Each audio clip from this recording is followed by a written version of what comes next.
Hi, it's Davina, and we're finally talking about color.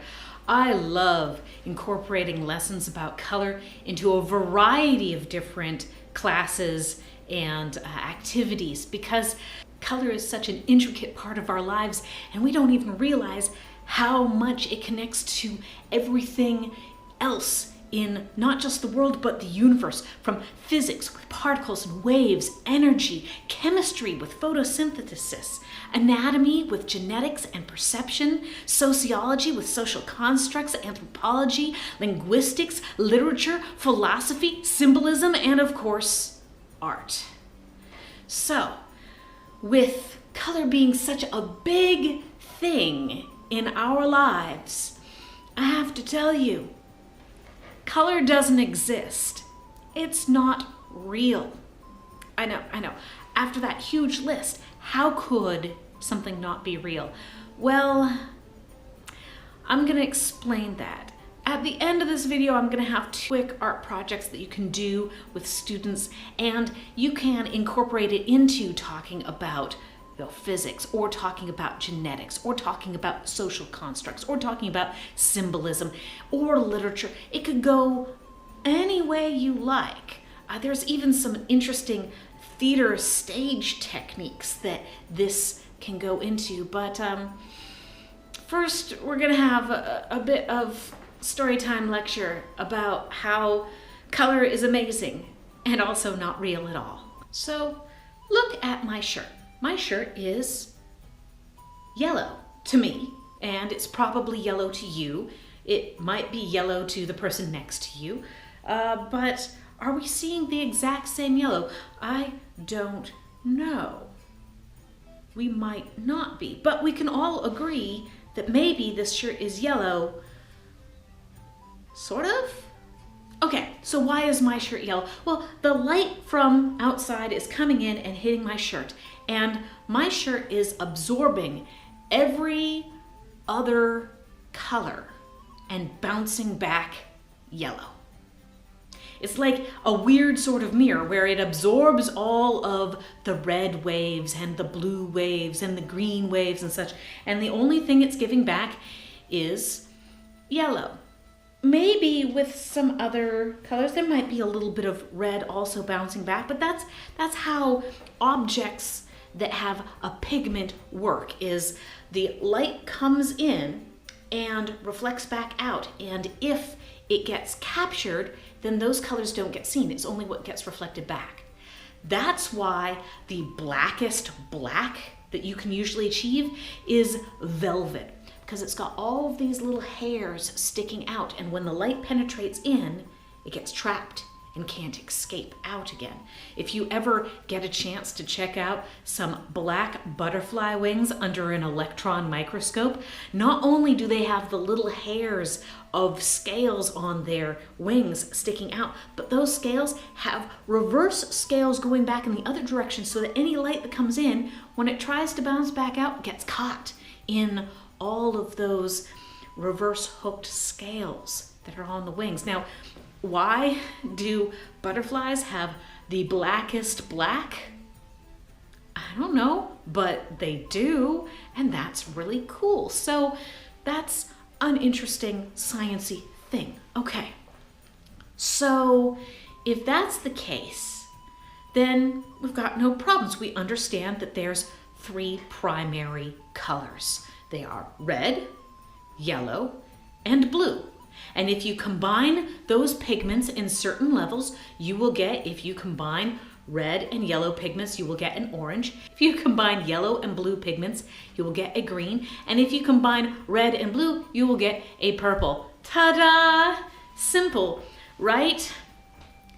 No, that's how pigments work, but not how something that is translucent or clear works, like an ink or like a gel filter on a light.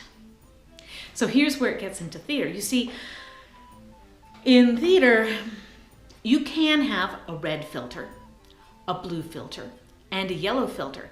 And if you put all those filters together, you will not get what you're thinking you're gonna get. If you put those pigments together, you get a sort of muddy ooky color, but you wouldn't get black.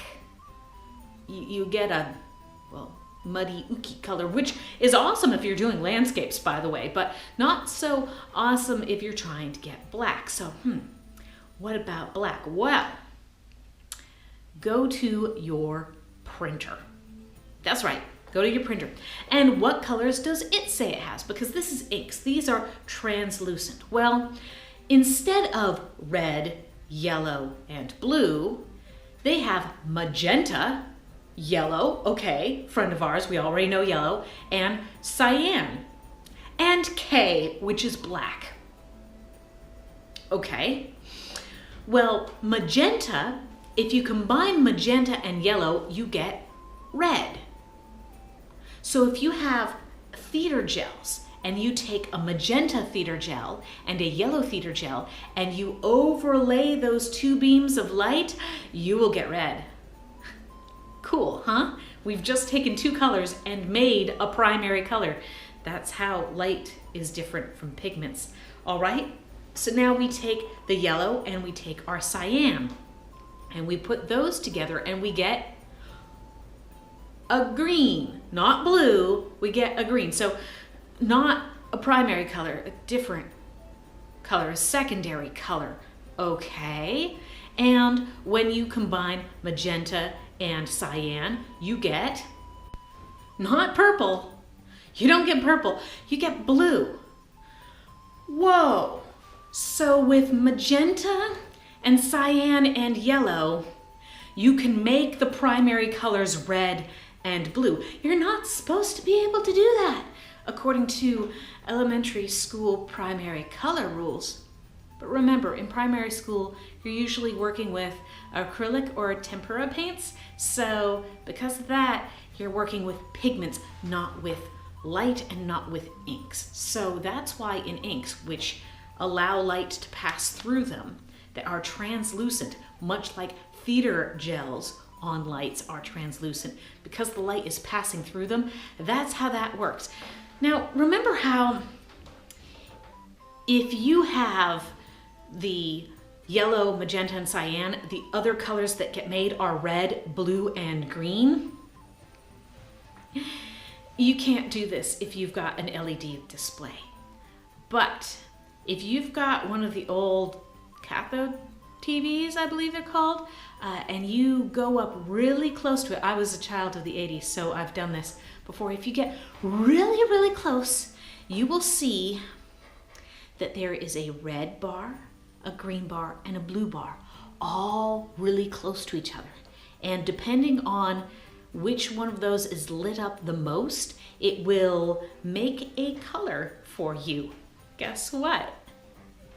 If you combine it just right, you're gonna get all of those colors. And that's how those TVs work. So here we are trying to teach kids primary colors. What is a primary color? And the first thing we teach them is red, yellow, blue. And then the secondary colors are, of course, green, orange, purple. And then they're not. As soon as they get into junior high school, they suddenly realize that there's this magenta, cyan, yellow combination. And then they maybe do theater arts in high school and they realize with the lights that that's also the magenta, cyan thing going on. And then you can combine those back together again to get other things. Yeah, it's very interesting. When you combine yellow light with blue light, you get a white light. It never gets, in between to being a green light. That just doesn't quite happen. It's really quite cool, and I'll link another person's video below. They did a much better job of explaining it. The Action Lab has a 10-minute video. They did a great job of explaining all the lights. It's cool experiments that you can do with kids. And if you want to like enter it into a science fair at some point, it might be fun to just let the kids experiment with the lights and the light bulbs and just see what happens and have them do their own journaling of exploration. But the internet has all the answers out there, so it's more of a research project in some ways than an actual do stuff and find out what happens, unless you hold the internet back from your kid while they do the experiments. If you can manage to do that, awesome. If you can't, just let them experiment and see for themselves. It's really quite exciting. Now, that works for a number of people. The majority of people, but not everyone. And here's where we get into anatomy. You see, now that we've established that the way that we see colors is by having light bounce off of objects and having those objects reflect back certain things at us, now we've got to deal with our eyes. Yeah, our eyes are very special organs in our body. And inside of our eyes are rods, which detect light to dark, and cones. And cones are what perceive color. And in humans, our cones are trichromatic.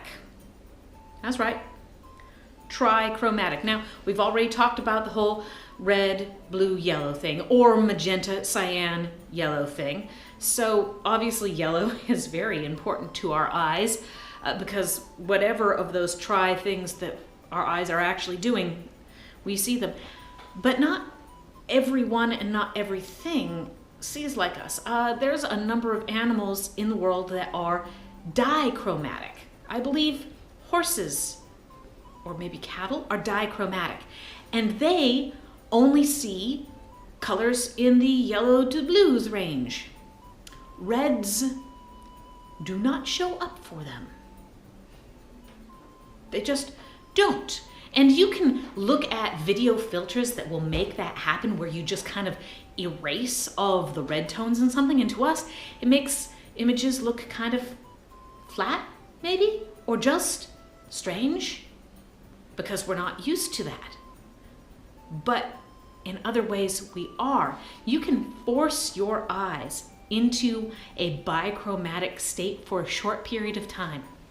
If you've ever taken a nap outside with the sun beaming on your eyelids, it's not that you're seeing no color. In fact, you are seeing a color. You are seeing the red of the circulatory blood system in your eyelids beaming onto your eyes, and that's overreacting in your cones because it's the only color that's happening.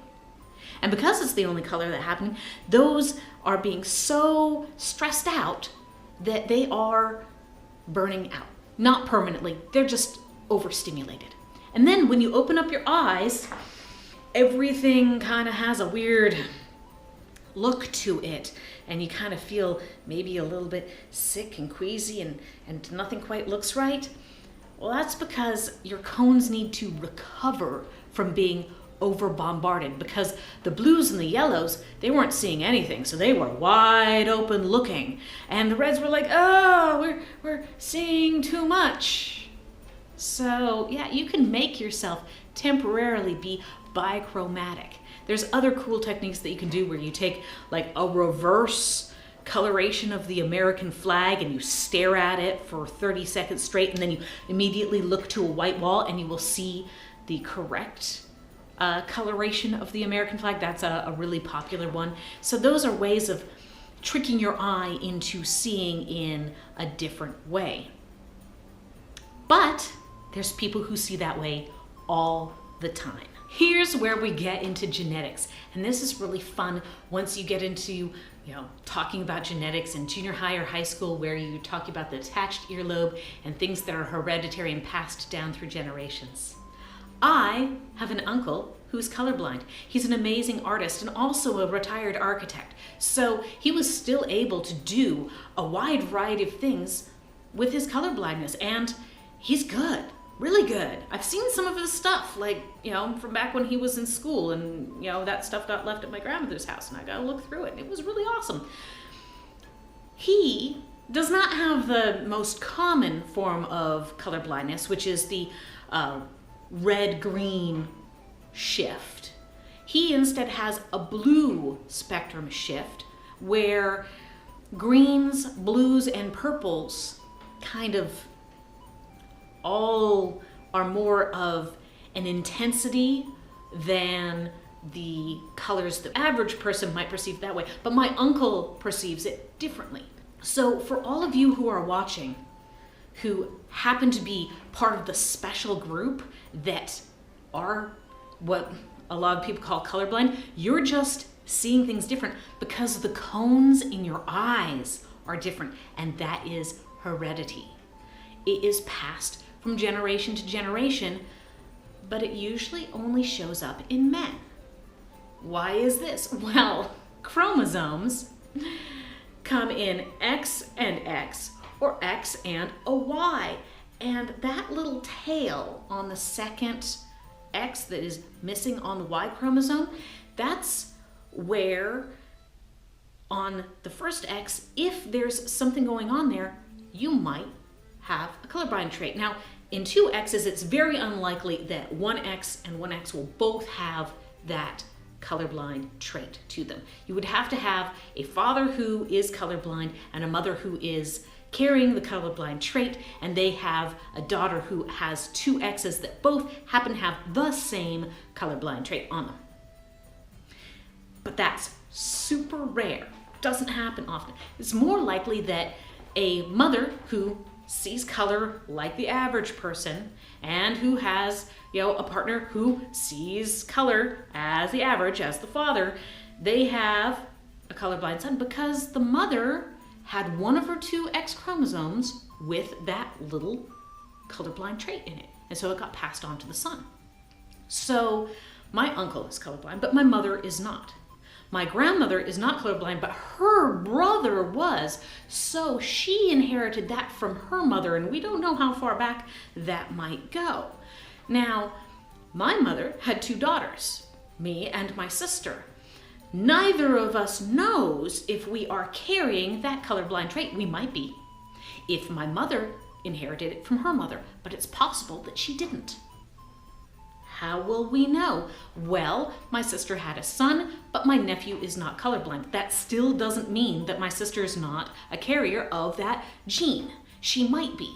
It's just out of her two X chromosomes, the one without that trait got passed to my nephew.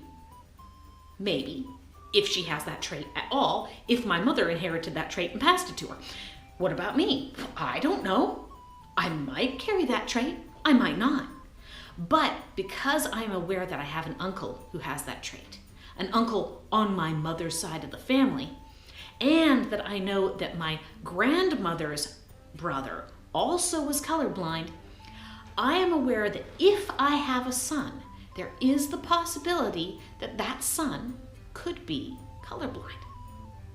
I'm prepared for that. I'm excited about it. There's a lot of things that could happen, but I also know that it's tougher because you get into kindergarten and preschool and you're coloring things different than the other kids, and the other kids will notice that you have purple grass.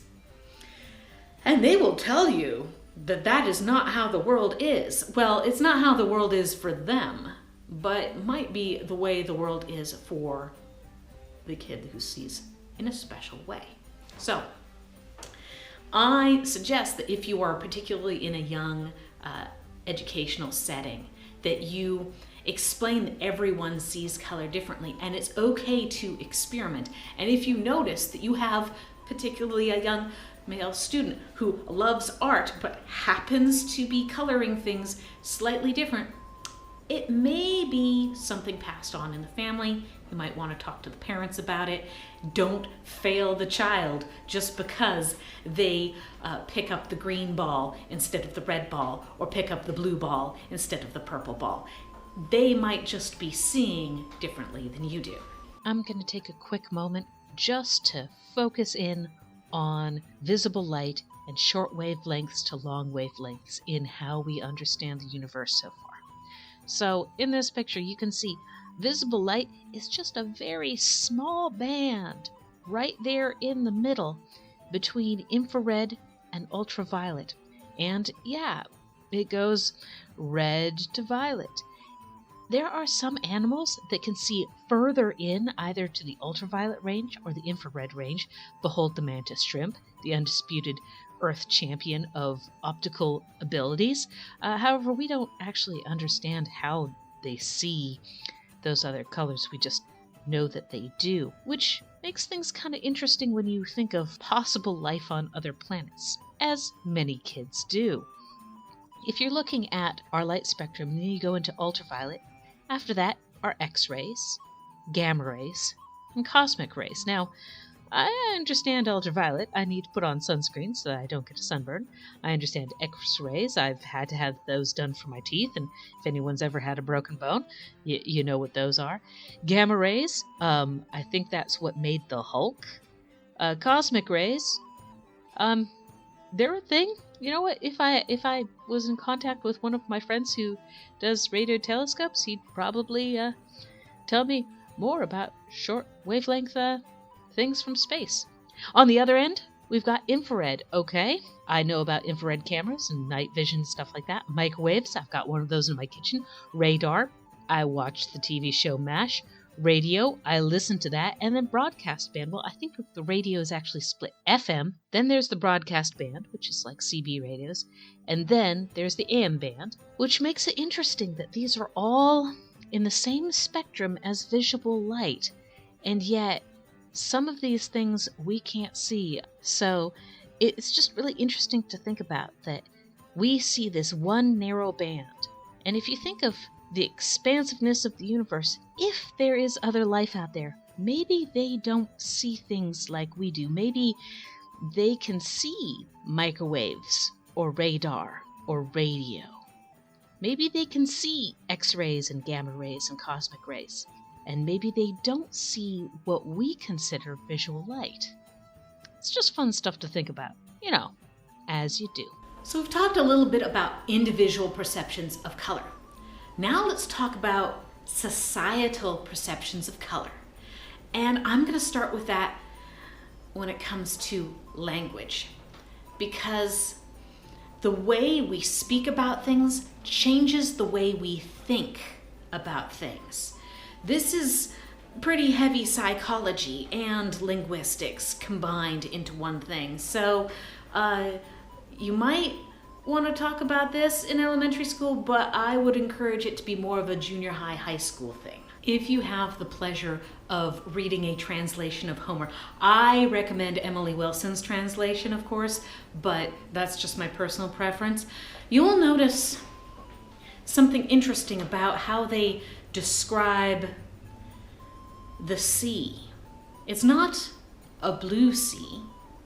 And we're, of course, talking about the Mediterranean Sea. I mean, it looks pretty blue to us. Now, they describe the wine dark sea.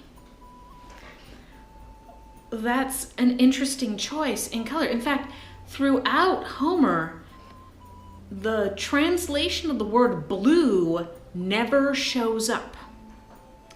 Because when Homer's works were written down, Greek did not have a word for the color blue. How could you not have a word for the color blue? Well, you just don't. That's impossible. English has done it. English did not have a word for orange. That's right. This right here, no word in the English language for orange. Have you ever noticed that foxes are called red foxes and redheads are called, redheads instead of orange heads? Later they got called carrot tops, but that was only after the Dutch had messed with the genetics of carrots to turn them from being purpley, yellowy white things to being, orange for their house of orange. So if English didn't have a word for orange, where did the word orange come from? It comes from Spain. Naranja. Now, naranja and orange do not sound similar. But remember, English has always been very squibbly about its spelling. I mean, even now, in America, color is spelled just with an O, but if I was in England, it would be spelled with a U. Now, of course, the English will say they're right because I am speaking English, but I'm American, so I think I'm right. So, because spelling and vowels and such like that are a little bit squishy in English, if you take the word naranja and you say a naranja, a naranja, a naranja, an oranja, an orange. That's what this is, an orange, an naranja. Okay, well, if the word orange is describing this fruit, which I know this is a tangerine, but pretend it's an orange. So if the word orange is describing this fruit, what did the Spanish use? Well, they'd use anaranjado, anaranjado, which basically translates to as an orange is. Yeah, so their description of the color is a description of the fruit. And our word for the color is the fruit. It's kind of like the kiwi gave its name to the kiwi, and it was the bird that renamed the Chinese gooseberry as the kiwi fruit, not the other way around. So, yeah, our word for the color is actually just the word for this specific type of fruit in the citrus family. We totally stole it from the Spanish and then mangled its pronunciation to the point where we now think it's ours. We didn't have this color before. We would call this maybe golden or red. It could be red or golden, maybe goldenrod, but it would not have been orange. That is new to the English language. So it's perfectly reasonable to think that in Greece, they did not have the word blue. There have actually been people who have made the argument that all of Greece was colorblind and could not see the color blue. Now, it might make more sense to say, well, maybe just Homer was colorblind and he just wrote things as he described them. But Homer had been through so many different translations going through the Romans, which did have a word for blue, and into other languages, that at some point you would have thought that someone would have corrected that if that was necessary, back when people actually spoke Greek fluently. But no, that didn't happen. It's not that there was a word for blue and he was just ignoring the word for blue. It's that there wasn't a word in the language for that color. So blue exists only because we've agreed that there's a word that means blue in the English language. Yeah, you've got to give up on this idea that colors have always been understood the way they are now, because as languages change, our perception of what a color is changes as well. Finally, we're getting into some psychology and symbolism. I was recently reading an article about how to control your eating, and it said in your kitchen, have splashes of red in your kitchen as a warning, telling you, danger, stop, don't eat. And I read that and I thought, that's interesting. How does that explain Jack in the Box, Pizza Hut, McDonald's, Burger King, all these other places, Arby's? They're food chains and they have chosen red as one of their main iconic colors. And that's supposed to stop me from eating? I don't think this means what you think it means. It might to some people be a warning stop sign, but to others it's an energizing color that makes you excited and anticipatory. It could be that red is the color of love, of joy, of wealth. It could be that it is the color of anger and passion. It could be a lot of things. It could be danger or joy. So, yeah, the symbolism of the color really depends on what your brain has been trained to associate that color with. For example, wedding dresses. Oh, here in the United States and most Anglican European countries, we think wedding dresses have to be white. And yet, white is a funeral color in other cultures, and instead, red is the color of celebration for weddings. In some cultures, it's green that is celebration for weddings, or blue, but in other cultures, blue is the color of death and mourning. Not black, blue.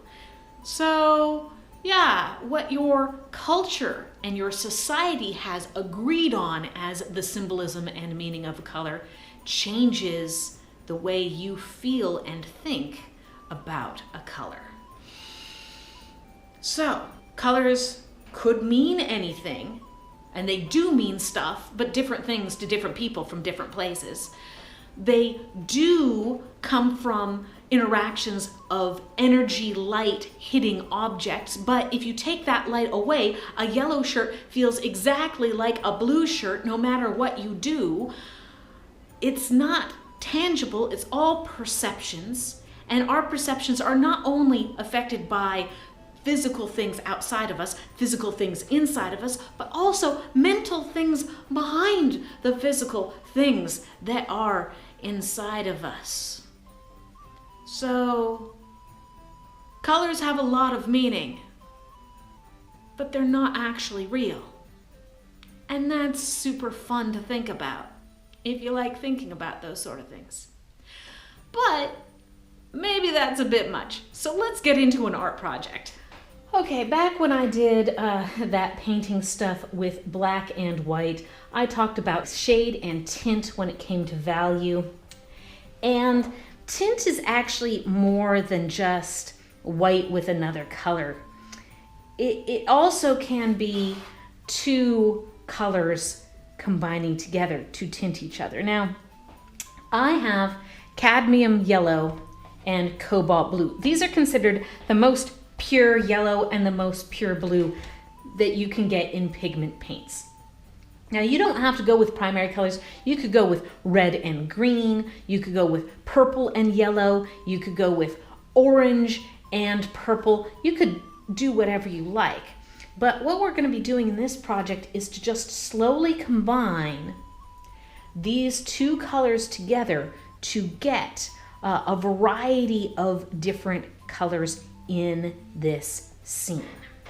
Now, you've already made these scenes before. We made one for the value, shade, and tint. We also did a bunch of line drawings. You could use any of your mandala drawings, any of your line drawings, any of your coloring book pages that you've already made, and maybe you want to make several Xerox copies of those.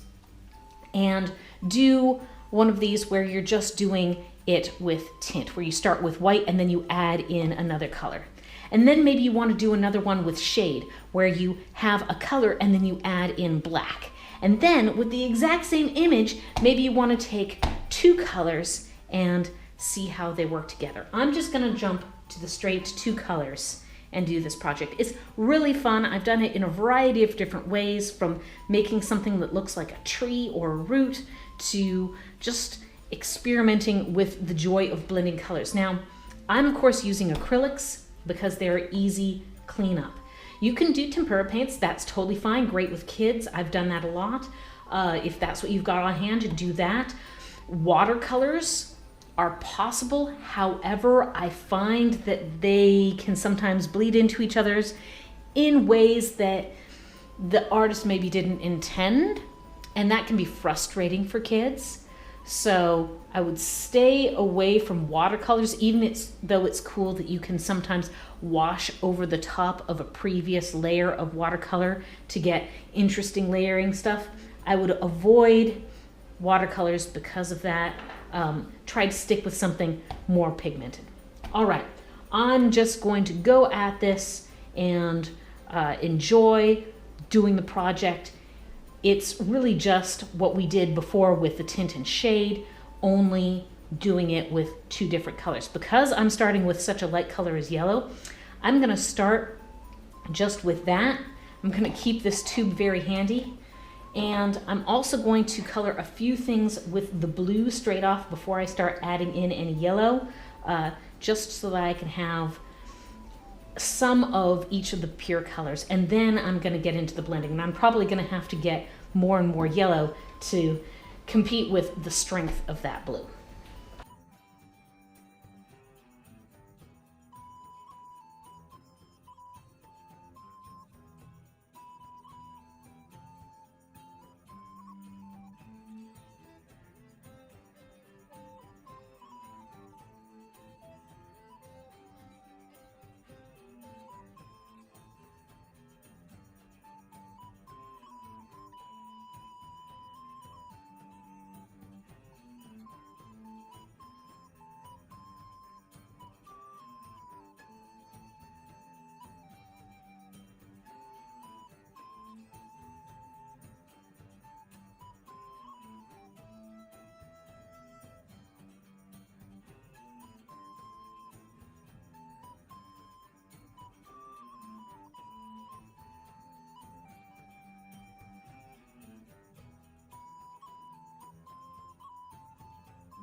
So you can do this same thing whether you're doing it with a single color and you're adding in black and white to do tints and shade, or you can do it with two colors where you're blending the two to get a variety of different gradients between those two colors.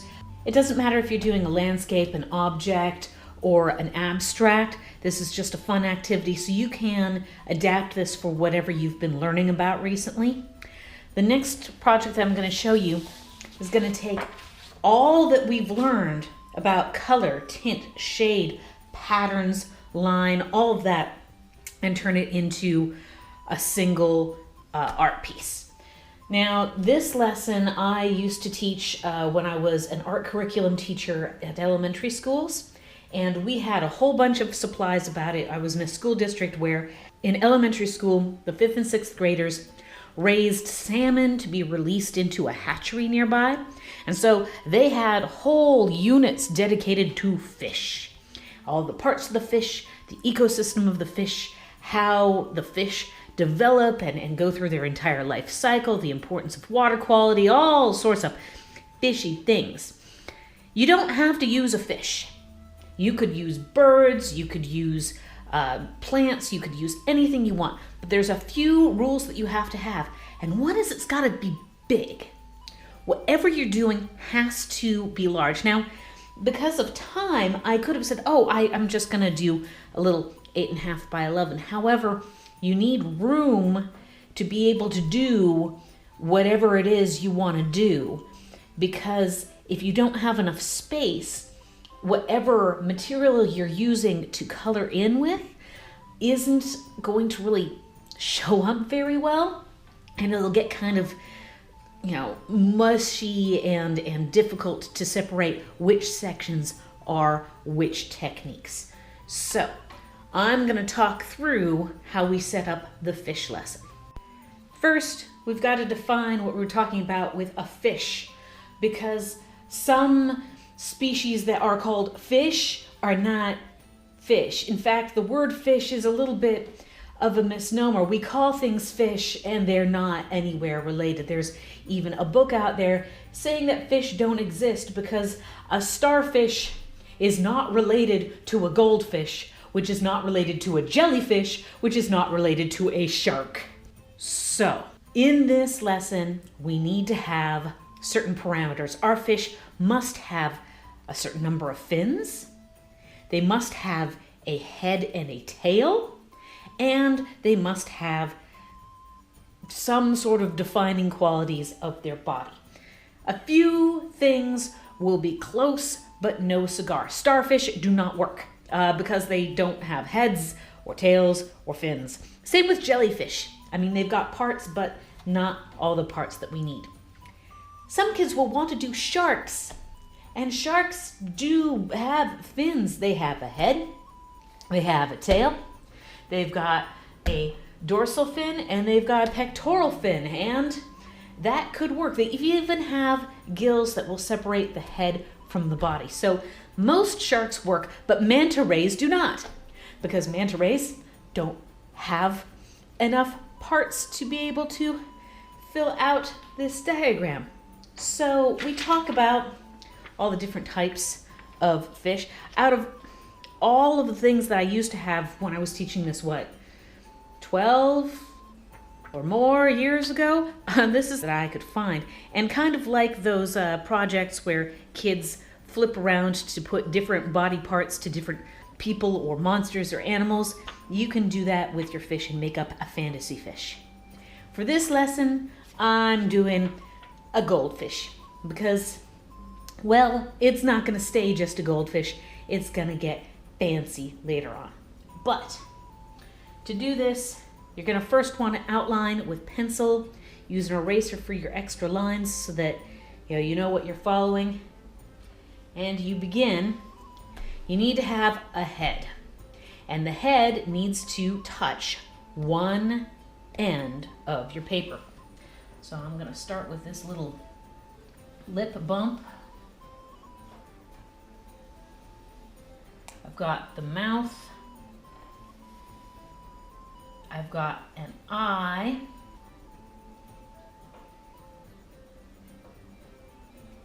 And I've got my gill. Now, the gill plate, it protects the gills, but we're going to actually make it connect all the way from top to bottom, so the head is completely separate from the rest of the body. There we go. And I'm using oil pastels with this project because they are a little bit more, they are easier to blend than crayons. Because the friction makes the oil in the oil pastel melt and turn liquidy, it's easier to blend oil pastels when we get to that point.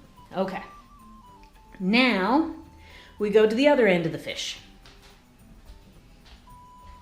We need to have a tail, and the tail at some point has to touch the other end of the page. Now, it could just touch in one point or 2 points, but it has to touch this other side of the page. So I'm gonna just draw my goldfish tail fin.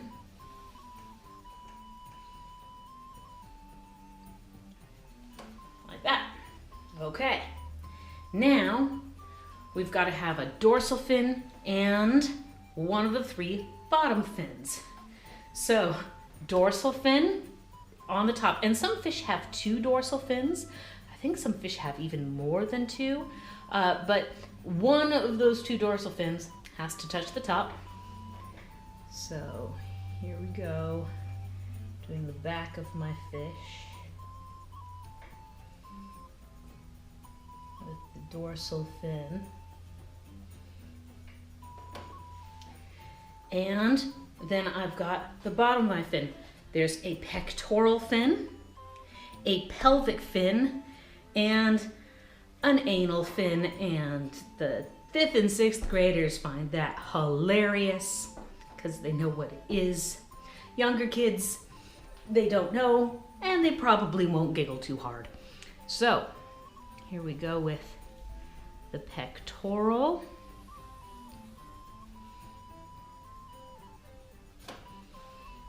The pelvic.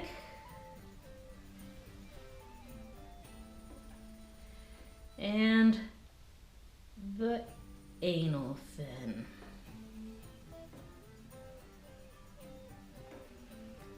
And now I do the belly. Now, some fish don't have all 3 of these bottom fins. Goldfish do, but not all fish do. Just like not all fish have 2 dorsal fins, some of them just have 1, like the goldfish. So to make sure that I've got enough sections on my fish, I'm also going to add in the lateral line. Most fish do have a lateral line, be it sharks, goldfish, or salmon. There we go. So now I've got all of my parts. And if I divide these up pretty simply as a head with, main part of the head, eye and mouth, with the gill separating it. If I go with at least 1 dorsal fin, at least 1 tail, at least 1 of the bottom fins, and then 2 body parts, okay, this is what I've got to work with. So, now let's talk about how we're going to fill this in. We've learned about primary colors and secondary colors. I'm not covering that in this lesson because that's covered extensively elsewhere in childhood education. So we've got primary colors of red, blue, and yellow. And so with red, blue, and yellow, I think that the dorsal fin and the tail should be in red, blue, or yellow. Any one of those 3. You can also choose to do 1 of the bottom fins in one of those primary colors if you have multiple fins. If you don't, then you want to hold off. On the secondary colors, those are what your lower fins are going to be. So your pectoral, pelvic, and anal fins can be the secondary colors. All right, now that we've handled that, we need to think about tint and shade. Somewhere on here, we've got to do 1 section that is a tint, which is where white slowly gets another color added into it and then turns into that other color. And we need a shade where we begin with a color and then we add in black until it's all shadowed out to black. Okay? Then we need to do a gradient where we're moving from one color to another color, and maybe do a pattern where we're using color next to itself or different colors next to each other to make up a pattern. Whew, those are a lot of rules, and in this sort of lesson with the kids, I would have already talked through all of them and written this out on the whiteboard. But I'm just going to do this and show you other examples of how this could work.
So there it is, different projects that you can do with color using some of the techniques that we've already learned. I hope you've enjoyed this lesson. The next one, next time we're not going to be doing so much of a project as in talking about the materials that we use to make art. So don't worry about buying a lot of stuff for next time, because we're just going to talk about what you can do with materials for different effects.